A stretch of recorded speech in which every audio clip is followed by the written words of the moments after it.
الحمد لله نحمده ونستعينه ونستغفره ونؤمن به ونتوكل عليه ونعوذ بالله من شرور أنفسنا ومن سيئات أعمالنا من يهده الله فلا مضل له ومن يضلله فلا هادي له وأشهد أن لا إله إلا الله وحده لا شريك له وأشهد أن سيدنا وسندنا ونبينا ومولانا محمدا عبده ورسوله صلى الله تعالى عليه وعلى آله وأصحابه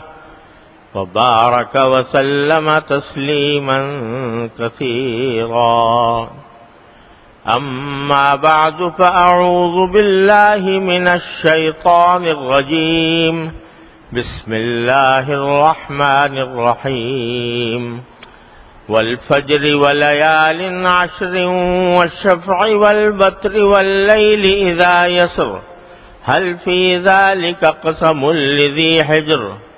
ألم تر كيف فعل ربك بعاد إرم ذات العماد التي لم يخلق مثلها في البلاد وثمود الذين جابوا الصخر بالواد وفرعون ذي الأوتاد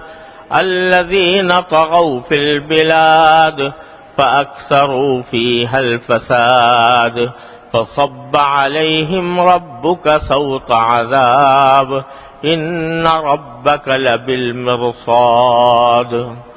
آمنت بالله صدق الله مولانا العظيم وصدق رسوله النبي الكريم ونحن على ذلك من الشاهدين والشاكرين والحمد لله رب العالمين.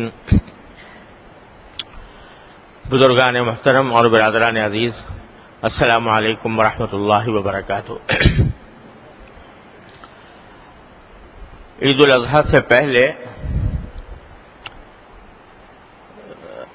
میں نے سورۃ الفجر کی کچھ تشریح کا سلسلہ شروع کیا تھا، جو بیچ میں عید الاضحیٰ اور حج وغیرہ کے سلسلے میں کچھ ضروری جو وقتی باتیں تھیں ان کی وجہ سے بیچ میں رک گیا تھا. تو اب پھر اسی سورہ فجر کی باقی ماندہ تفسیر عرض کرنے کا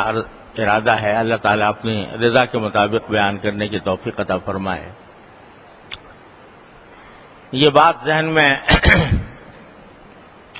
تازہ کرنے کے لیے عرض کر رہا ہوں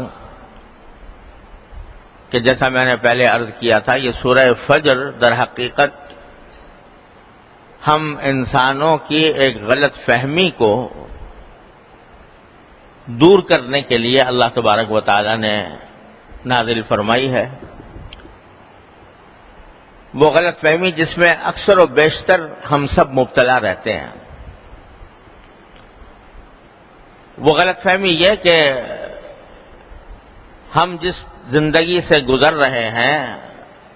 اور جو شب و روز ہمارے سامنے آ رہے ہیں، ذہن میں یہ بات آتی ہے کہ یہ اسی طرح معاملہ چلتا رہے گا. خاص طور پر اگر اللہ تبارک و تعالیٰ نے کسی کو خوشحالی عطا فرمائی ہے اور وہ اچھا کھاتا پیتا ہے اور اپنی زندگی عیش و آرام کے ساتھ گزار رہا ہے، تو اس کے دماغ میں یہ بات آ جاتی ہے کہ بس میں تو مزے اڑا رہا ہوں اور یہ مزے اسی طرح قائم رہیں گے. بعض لوگ تو وہ ہیں کہ جو اللہ بچائے آخرت کی زندگی کا سرے سے انکاری کرتے ہیں، کافر ہیں، مانتے ہی نہیں کہ مرنے کے بعد کوئی دوسری زندگی آنے والی ہے. وہ تو یہی کہتے ہیں کہ انہی الا حیاتنا الدنیا نموت و نحیا، جو کچھ ہے ہماری یہ دنیا کی زندگی ہے، اسی میں ہم زندہ ہیں، اسی میں مریں گے. وما یہلکنا الا الدہر، اور جو کچھ ہم مرتے ہیں تو زمانے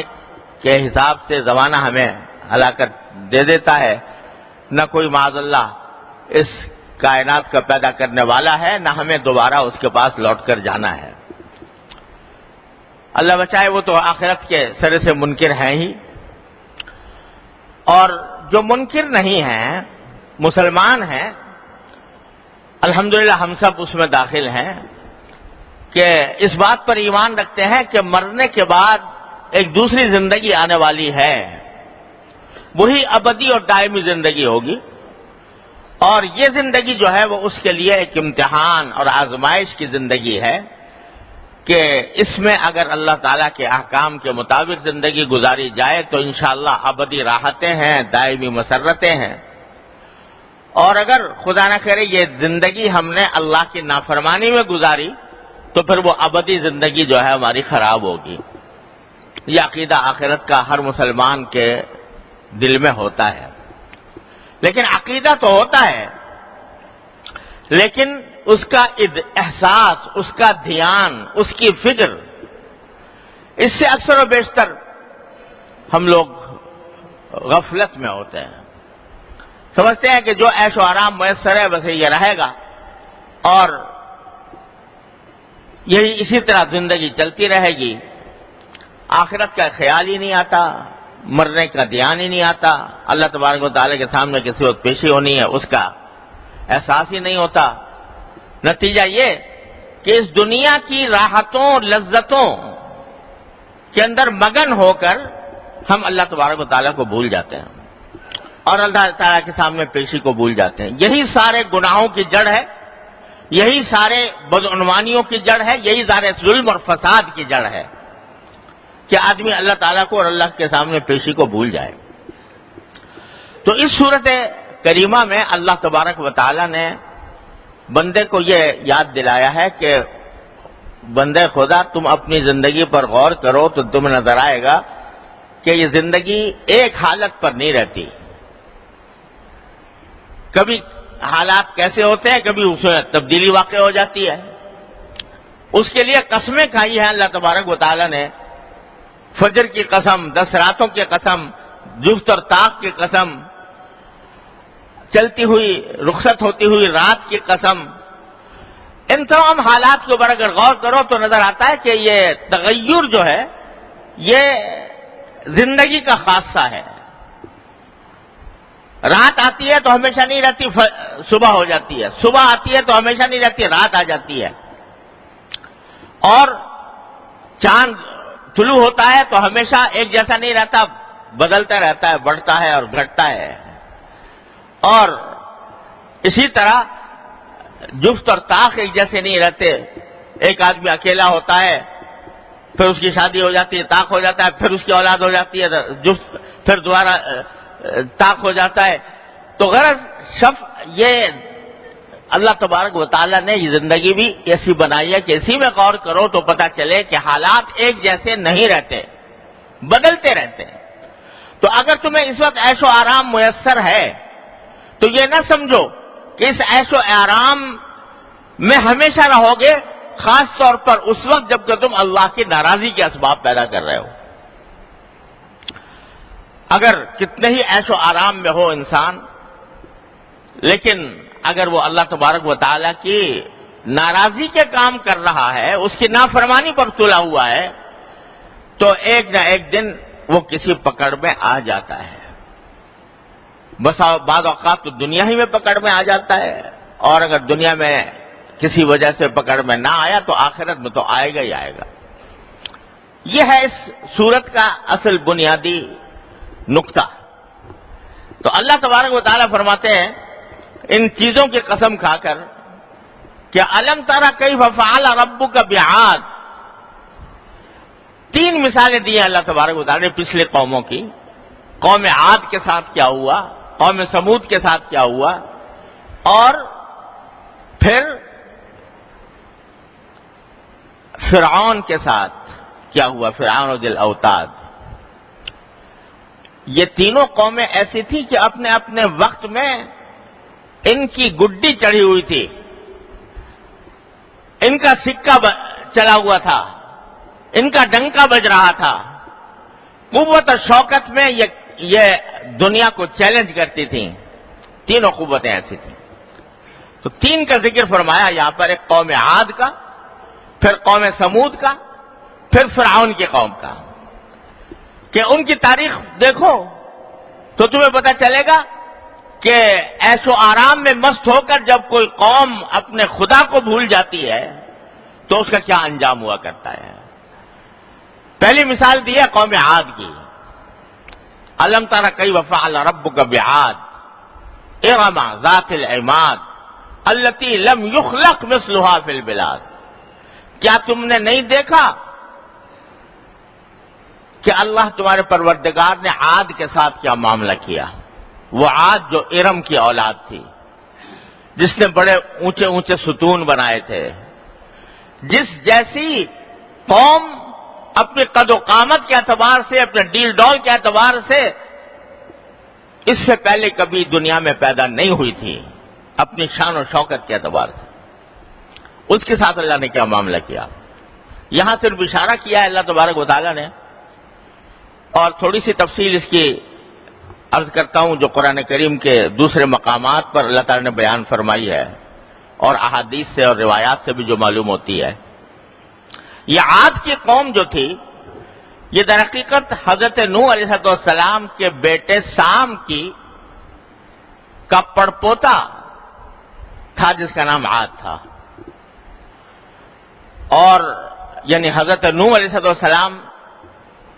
کے بیٹے، بہت سے بیٹے تھے، ان میں سے جو سام بیٹا کہلاتا ہے، سام،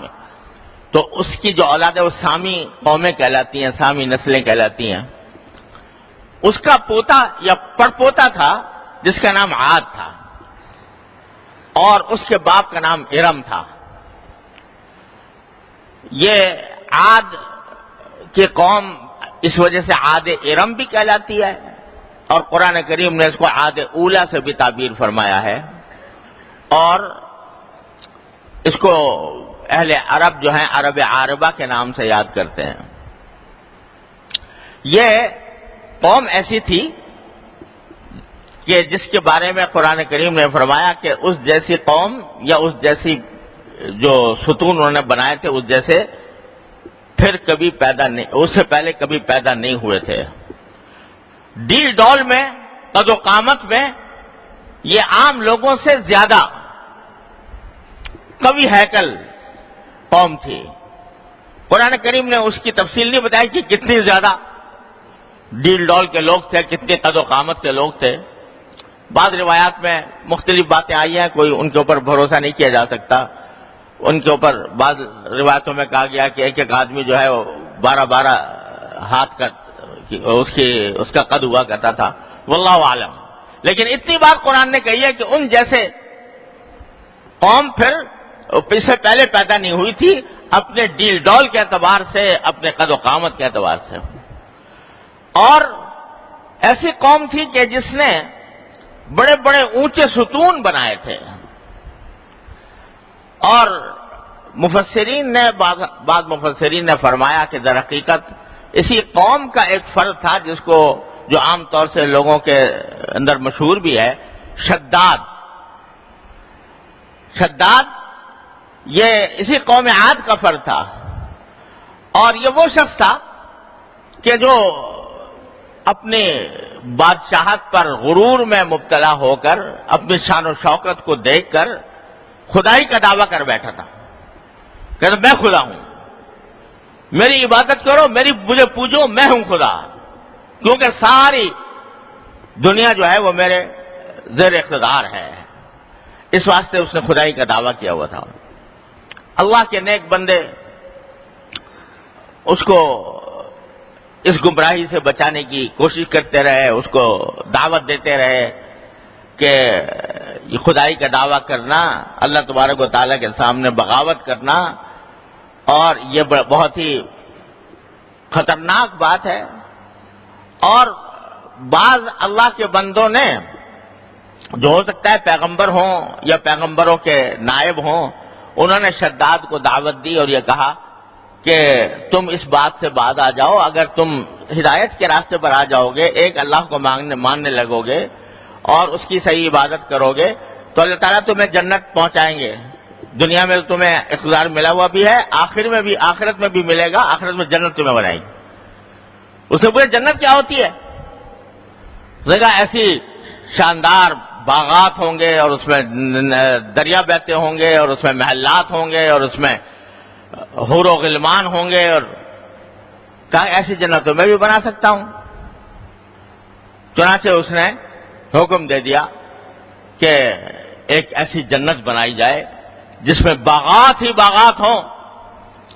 اعلیٰ درجے کے باغات، اور اس میں نہریں بنائی جائیں، پانی اس کے چشمے بہائے جائیں، محلات بنائے جائیں، سونے چاندی کے محلات بنائے جائیں، اور اس میں کام کرنے والوں کی ایک بڑی تعداد، وہ جیسے غلام ہوتے ہیں، ان کو جمع کیا جائے۔ غرض اس نے روایات کے مطابق جو اس کے بس میں تھا اعلیٰ سے اعلیٰ ساز و سامان وہ اس جنت کے لیے مہیا کیا، اور ساتھ ہی یہ بھی تہیا کیا کہ جاؤں گا اس وقت جب پوری مکمل تیار ہو جائے گی، اس کے بغیر میں اس جنت میں داخل نہیں ہوں گا۔ یہ تہیا بھی کیا ہوا تھا۔ پتہ نہیں کتنی مدت لگی اس جنت کو تیار ہونے میں، تو آخر کار جب بتایا گیا کہ یہ جنت تیار ہو گئی ہے تو وہ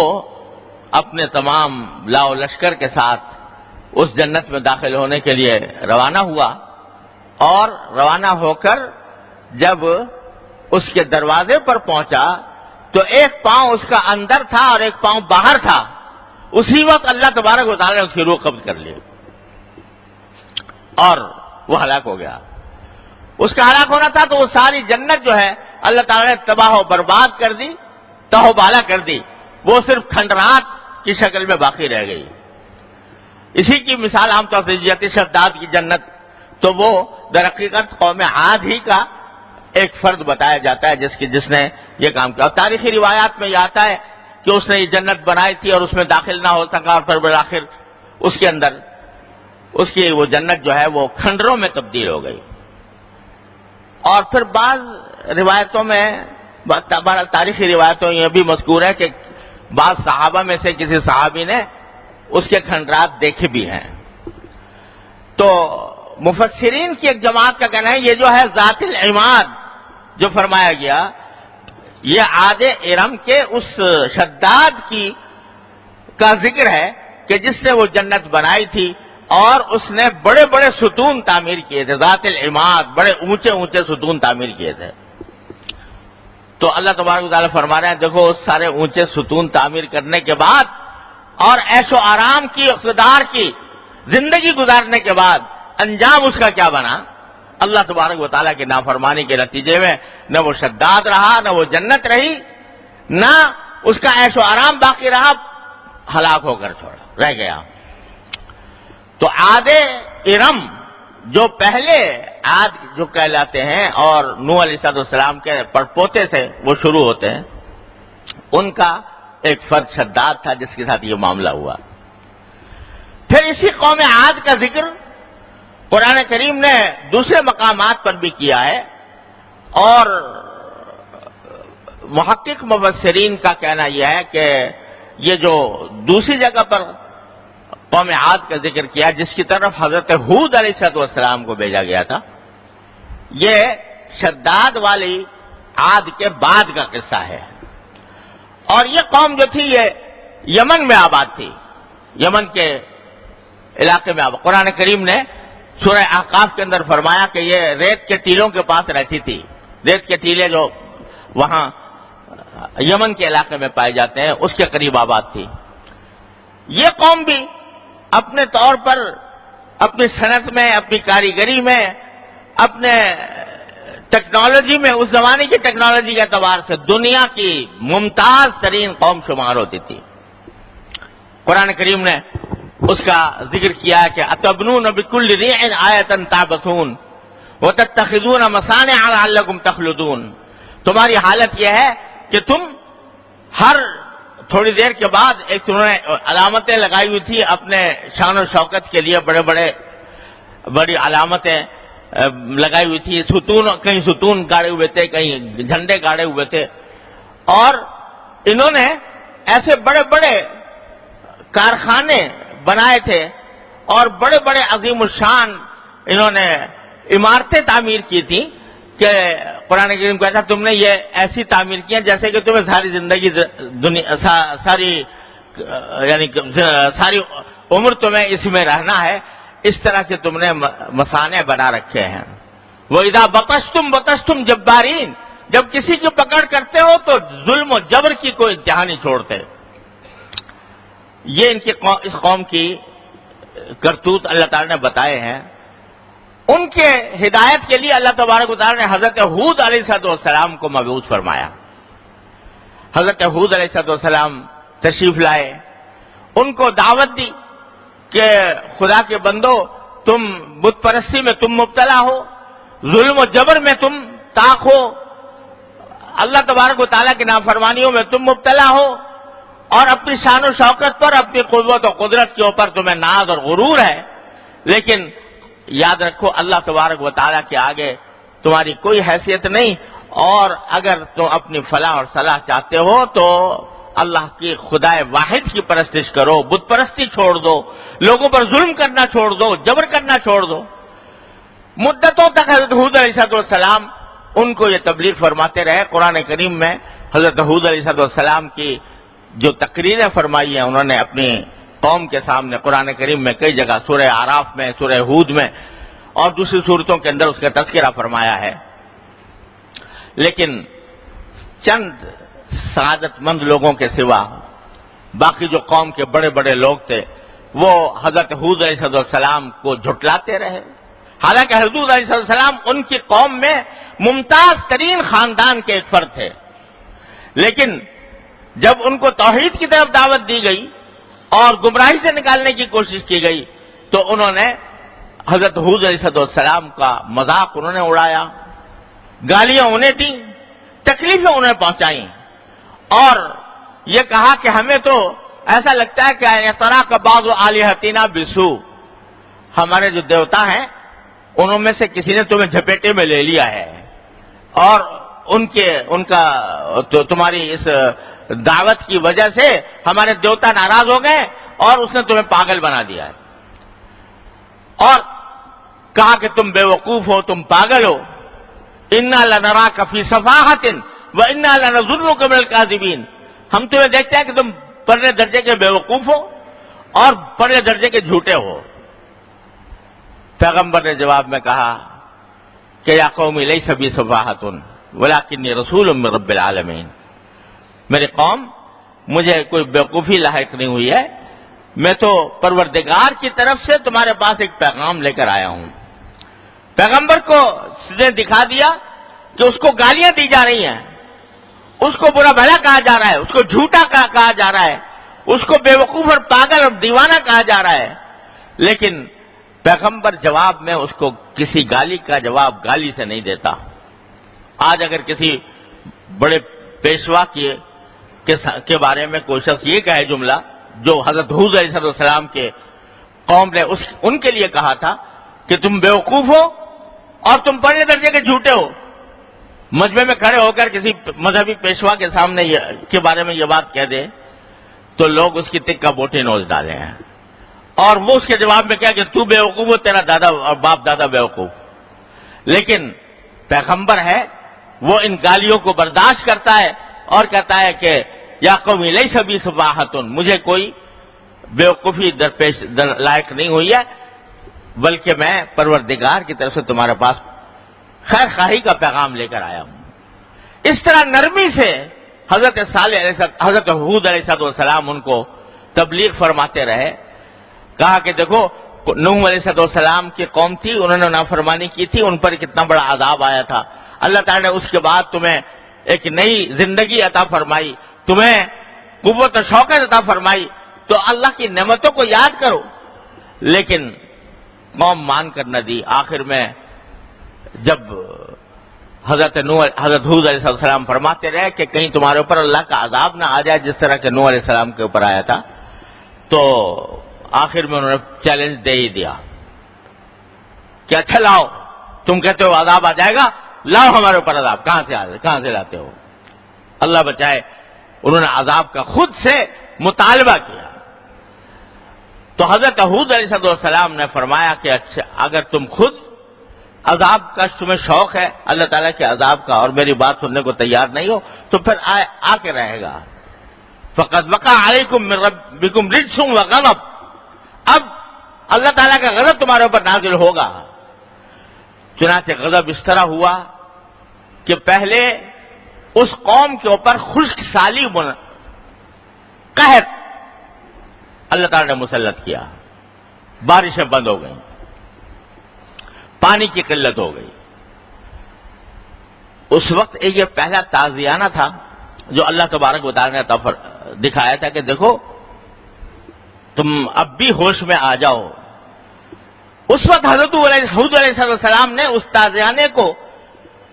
کی طرف متوجہ کر کے کہا کہ دیکھو اب بھی بعد آ جاؤ، اگر اب بھی تم توبہ کر لو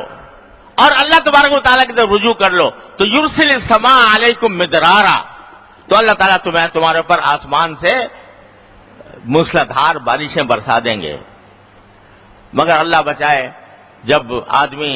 اپنے کفر کے گھمنڈ میں ہوتا ہے تو کوئی سیدھی بات اس کی سمجھ میں نہیں آتی،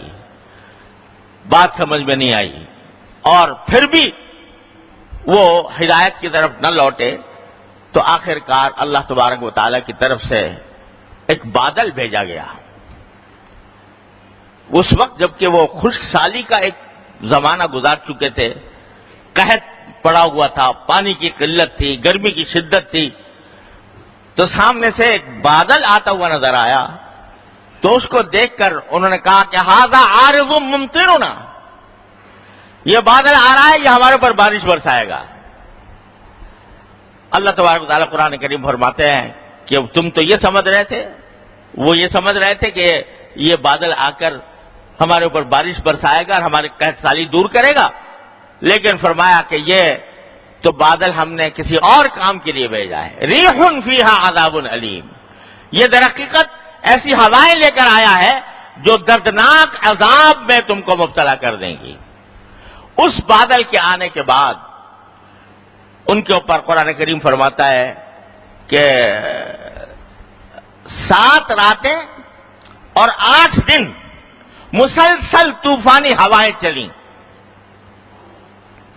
قرآن کریم میں سورہ حاقہ میں ذکر کیا ہے 7 لیال و 8 ایام، 7 راتیں اور 8 دن متواتر طوفانی ہوائیں چلیں. اس طرح چلیں کہ سارے گھر تہوبالا ہو گئے. وہ عمارتیں جو انہوں نے بنائی ہوئی تھیں عالیشان عمارتیں وہ زمیں بوس ہو گئیں. جو انسان تھے، انسان ہواؤں میں اڑتے تھے، جانور ہواؤں میں اڑتے تھے. بعض روایتوں میں یہ ذکر آیا ہے کہ وہ ایک عورت جو اس عذاب کے بعد بچ گئی تھی، شاید مومنہ تھی، اس لیے اللہ تعالیٰ نے اس کو بچا لیا تھا. تو بعض روایتوں میں آتا ہے کہ وہ کہتی تھی کہ بس اللہ کو عذاب، ہوا کا عذاب نہ دکھائے. اور وہ کہتی تھی میں ہوا کے عذاب میں نے یہ دیکھا ہے کہ میں بچوں کی، جانوروں کی آوازیں بادلوں کے اندر سنا کرتی تھی. ان کی چیخ و پکار کی آوازیں بادلوں کے اندر سے آیا کرتی تھیں. ہوا ان کو اڑا کر اس طرح لے گئی تھی. تو یہ عذاب مسلط ہوا. اور وہ قوم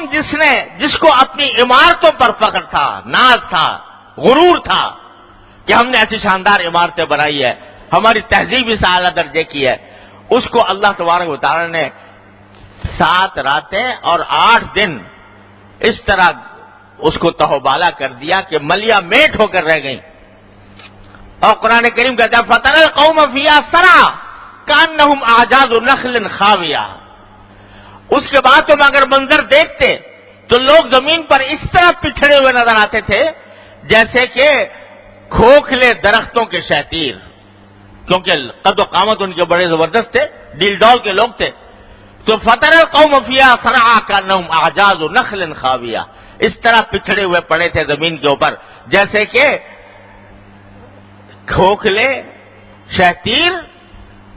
کھجور کے درخت کے کھوکھلے شہتیر. اس طرح وہ قوم ہلاک ہو گئی. تو فرما رہے ہیں باری تعالیٰ کہ کبھی اپنی خوشحالی پر، اپنی مالداری پر، اپنی دولت مندی پر، اپنی زندگی پر کبھی غرور نہ کرنا، کیونکہ کسی بھی وقت اگر تم اللہ تعالیٰ کی نافرمانی کے اندر مبتلا ہو گئے تو یہ ساری خوشحالی آن کی آن میں ڈھیر ہو سکتی ہے اللہ تعالیٰ کے عذاب کے نتیجے میں. الم تری کیف فعل ربک بعاد ارم ذات العماد التی لم یخلق مثلها فی البلاد. ایسی قوم جو اس سے پہلے ایسی پیدا ہی نہیں ہوئی تھی، اس کے ساتھ اللہ تبارک و تعالیٰ نے یہ معاملہ فرمایا، یہ عذاب اس کے اوپر نازل ہوا. تو بھائی اسی لیے رسول کریم سرور دو عالم صلی اللہ علیہ وسلم نے ہمیں یہ تلقین فرمائی کہ جب کبھی کوئی آسمانی آفت آئے تو اللہ تبارک و تعالیٰ کی طرف توبہ اور استغفار کی طرف سے رجوع کرو، توبہ استغفار کرو اللہ تبارک و تعالیٰ کی بارگاہ میں کہ کہیں یہ عذاب تو نہیں. حدیث میں آتا ہے کہ جب کبھی تیز ہوائیں چلنے لگتی تھیں مدینہ منورہ میں اور بارش کے آثار نظر آتے تھے تو سرکار دو عالم صلی اللہ علیہ وسلم کے چہرے انور پر تغیر آ جاتا تھا، پریشانی کے آثار نظر آتے تھے کہ کہیں اللہ تعالیٰ کی طرف سے کوئی عذاب تو نہیں آ رہا. تو جب کبھی کسی آسمانی آفت کا معاملہ پیش آئے تو بندے کا کام یہ ہے کہ اللہ تعالیٰ کی طرف رجوع کرے، توبہ کرے، استغفار کرے. اب دیکھو ہمارے ملک کے اندر طرح طرح کی آفتیں، کبھی سیلاب ہے، کبھی زلزلہ ہے، کبھی اور کوئی آفت مسلط ہو رہی ہے. یہ سب تعزیانے ہیں اللہ تبارک و تعالیٰ کی طرف سے، یہ یاد دہانیاں ہو رہی ہیں کہ اب بھی سنبھل جاؤ، اب بھی ہوش میں آ جاؤ اور اپنی زندگی کو اللہ تبارک و تعالیٰ کی رضا کے مطابق بنا لو. کہیں ایسا نہ ہو کہ یہ چیزیں تمہیں ہلاک کر ڈالے ہیں، تمہارا وجود صفائی ہستی سے مٹا ڈالے. اللہ تعالیٰ نے امت محمدیہ علیہ صاحب والسلام کو رسول کریم صلی اللہ علیہ وسلم کے طفیل یہ خصوصیت تو عطا فرمائی ہے کہ رسول کریم صلی اللہ علیہ وسلم فرمایا کہ میری امت کسی عذاب عام سے پوری کی پوری ہلاک نہیں ہوگی کبھی، لیکن چھوٹے علاقوں میں مختلف قسم کے تعزیانے آ سکتے ہیں، آتے رہیں گے، آ رہے ہیں. اور یہ سب ہمیں یاد دلا رہے ہیں کہ ہم اللہ تبارک و تعالیٰ کی طرف رجوع کریں، اپنی اس بدمستی میں کہ جو حالت چل رہی ہے اسی طرح غفلت کی حالت میں مبتلا رہیں، اللہ تعالیٰ کی طرف رجوع نہ کریں. یہ اللہ بچائے کسی بڑی تباہی کا پیش خیمہ ہو سکتی ہے. رسول کریم صلی اللہ علیہ وسلم نے اسی لیے یہ دعا تلقین فرمائی، اللہم لا تؤمننا مکرک ولا تنسنا ذکرک ولا تجعلنا من الغافلین، کہ اللہ ہمیں اپنے عذاب سے بے خوف نہ کیجیے. ایسا نہ ہو کہ ہم بے خوف ہو کر بیٹھ جائیں، غافل ہو کر بیٹھ جائیں. ولا تنسنا ذکرک، اپنی یاد ہمیں بھلائیے نہیں اور ہمیں غافلوں میں سے نہ بنائیے. تو بھائی یہ ہمیں یاد دلا رہی ہے اللہ تعالیٰ اس چھوٹا سا اشارہ کر کے عاد کی قوم کی طرف اشارہ کر کے ہمیں یاد دلا رہے ہیں کہ یہ تمہاری خوشحالی ہمیشہ کے لیے نہ سمجھو کہ ہمیشہ ایسے ہی رہے گی. ہر طرح کے حالات پیش آ سکتے ہیں. اگر تم اللہ تبارک و تعالیٰ کی طرف رجوع کرو، توبہ کرو، استغفار کرو، گناہوں سے بچنے کی کوشش کرو تو انشاءاللہ اللہ تبارک و تعالیٰ کے ہاں ابدی اور دائمی راحتیں ملیں گی. اور کہیں اگر خدا نہ کرے اسی غفلت میں مبتلا رہے تو دنیا کے اندر بھی تباہی ہو سکتی ہے اور آخرت کی تباہی تو سب سے بڑی تباہی ہے. اللہ تعالیٰ ہر مسلمان کو اس سے محفوظ رکھے. وآخر دعوانا الحمدللہ رب العالمین.